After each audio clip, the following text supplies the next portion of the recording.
si vous devez vous faire fusiller en Russie, tatouez-vous le portrait de Staline, car vous ne mourrez pas.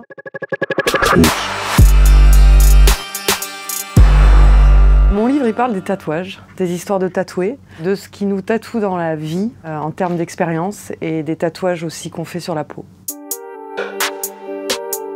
C'est un type qui rentre dans un bar et qui tombe sur des tatoueurs maoris. Ils discutent et au bout d'un moment, il tient plus l'alcool, mais les maoris, eux, ils tiennent sévère. Et finalement, le lendemain matin, il sent qu'il a des brûlures et il se dit bon, je sais pas, j'ai dû me cogner ou il a dû se passer un truc fou ou j'ai été mordu par un chien, enfin quelque chose. Et en fait, il se regarde dans le miroir et il voit qu'il a la moitié de la gueule tatouée. Il décide de revenir dans le même bar. Le lendemain, il retombe sur les mêmes maoris, donc là il a envie un peu de les éclater et finalement ils reparlent et finalement ils reboivent des coups et le lendemain matin, il se réveille avec le dos tatoué.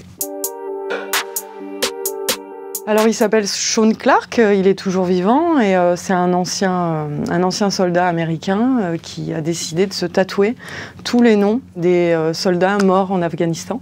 Cet homme, il est devenu un monument aux morts tout en le rendant vivant avec son corps. Et il a quand même beaucoup de noms. Il a demandé à son propre fils en fait de pouvoir, si jamais il lui arrivait quelque chose, que son fils continue sur son propre corps, de rajouter les noms des soldats qui mouraient.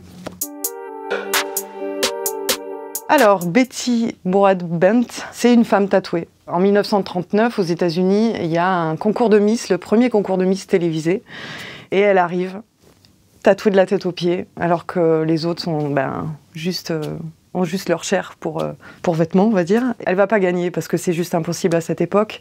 C'est une nana intéressante parce qu'elle est tombée amoureuse de l'homme tatoué dans un cirque quand elle avait 14 ans, et ensuite elle a donné sa vie au tatouage. Ça fait partie de l'histoire des marins. D'abord, c'est eux qui ont amené le tatouage en Occident. Par exemple, se faire tatouer un porc, un cochon, comme c'est un animal qui n'aime pas l'eau et qui ne sait pas nager, ils le faisaient tatouer sur les pieds si le bateau coule, au moins le cochon veut partir le plus vite possible vers la terre, et donc il se tatoue un cochon. J'adorais Stephen King, que j'aime toujours d'ailleurs, mais à 19 ans, j'adorais vraiment.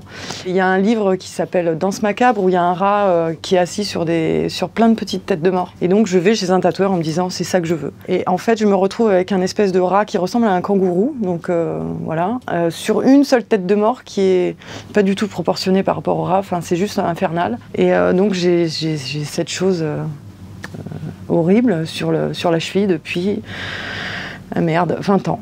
Voilà.